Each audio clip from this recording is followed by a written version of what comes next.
जय श्री कृष्णा। राधे राधे दोस्तों राधा जी के बिना कृष्ण जी अधूरे हैं और कृष्ण जी के बिना राधा जी अधूरी हैं। दोस्तों, जब भी हम श्री कृष्ण जी को याद करते हैं तो सबसे पहले हम राधे कृष्ण बोलते हैं, क्योंकि कृष्ण जी को आप याद करोगे तो हो सकता है एक बार वो ना आए, लेकिन अगर आप राधे जी के साथ याद करोगे तो कृष्णा को आना ही पड़ेगा। तभी कहते हैं राधे राधे जपो, चले आएंगे बिहारी।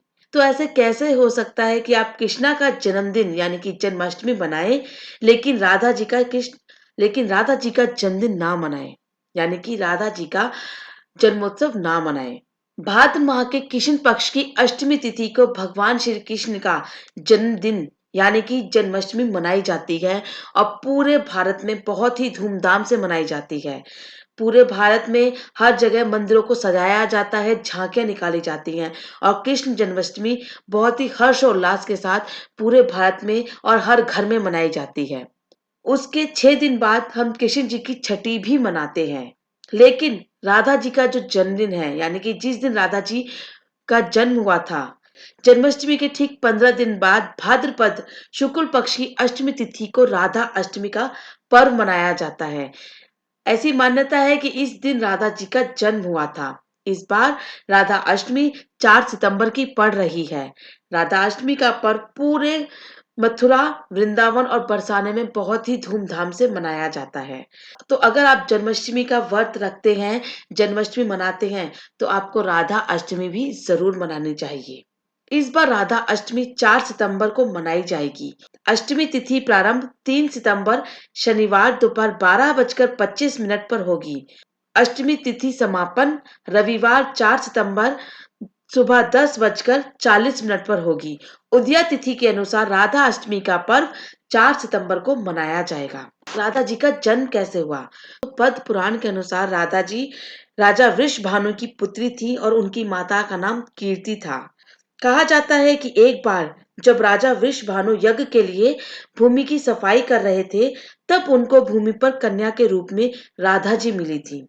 इसके बाद राजा वृषभानु कन्या को अपनी पुत्री मानकर लालन पालन करने लगे। दोस्तों, कहा जाता है कि राधा जी ने 11 महीने तक अपनी आंखें नहीं खोली थी। राधा जी कृष्ण जी से 11 महीने बड़ी थी, लेकिन उन्होंने जब तक कृष्ण जी के दर्शन नहीं किए थे, तब तक उन्होंने पृथ्वी पर आकर अपनी आंखें नहीं खोली थी। जब 11 महीने के बाद कृष्ण जी का जन्म हुआ, तो वृषभान जी राधा जी को लेकर नंदलाल जी के यहाँ गए, उनको बधाई देने के लिए। उस समय वहां पर पहली बार राधा जी ने अपनी आंखें खोली और सबसे पहले कृष्ण जी के दर्शन किए। जैसे जैसे राधा जी बड़ी हुई, वैसे वैसे इनकी प्रेम लीलाएं बढ़ने लगी, लेकिन उसके बाद भी इन्हें अपना प्रेम नहीं मिल पाया और राधा जी का विवाह रापण नामक व्यक्ति के साथ संपन्न हुआ। कृष्ण जी उसके बाद द्वारका चले गए और ऐसे ही समय बीतता गया, लेकिन अंत में द्वारका जाकर राधा जी कृष्ण जी में विलीन हो गई और अपने प्राण वहीं त्याग दिए थे। दोस्तों, यह भी माना जाता है कि राधा जी की पूजा अथवा अगर समर्पण नहीं किया जाता है, तो भगवान श्री कृष्ण भी उस भक्त के द्वारा की गई पूजा जब तक को स्वीकार नहीं करते हैं। श्री राधा रानी जी भगवान कृष्ण जी के प्राणों की आदि षष्ठी देवी मानी गई हैं। अतः कृष्ण जी के साथ श्री राधा रानी जी का पूजन विधि पूर्वक करना बहुत जरूरी है। राधा अष्टमी के व्रत की पूजा विधि। राधा अष्टमी के व्रत का हिंदू धर्म में बहुत महत्व है। इस दिन सुबह स्नान आदि करके साफ वस्त्र धारण करें। उसके बाद पूजा स्थान पर एक जल से भरा कलश रखें। चौकी पर पीला या लाल रंग का कपड़ा बिछाएं और राधा रानी जी की मूर्ति स्थापित करें। अगर राधा रानी जी की मूर्ति नहीं है, तो आप उनकी युगल छवि की मूर्ति भी ले सकते हैं।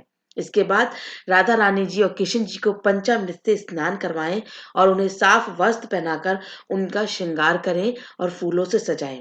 पूजा के दौरान राधा रानी को फल फूल आदि अर्पित करें। इस दिन राधा रानी के साथ भगवान श्री कृष्ण जी की पूजा भी की जाती है और राधा कृष्ण के मंत्रों का जाप किया जाता है। इस दिन राधा अष्टमी व्रत कथा का श्रवण जरूर करें और अंत में राधा कृष्ण की आरती करें। उसके बाद उनसे आशीर्वाद लें और राधा रानी जी से प्रार्थना करें कि हे राधा रानी, मेरी जो भी मनोकामना है वो जरूर पूरी करें। ऐसा करते हुए आपको उनसे प्रार्थना करनी है और राधा रानी आपकी वो मनोकामना जरूर पूरी करेंगी। दोस्तों उम्मीद करती हूँ वीडियो आपको पसंद आई होगी तो लाइक शेयर ज़रूर करिए। साथ ही राधा रानी के लिए कमेंट में ज़रूर लिख दीजिए राधे राधे।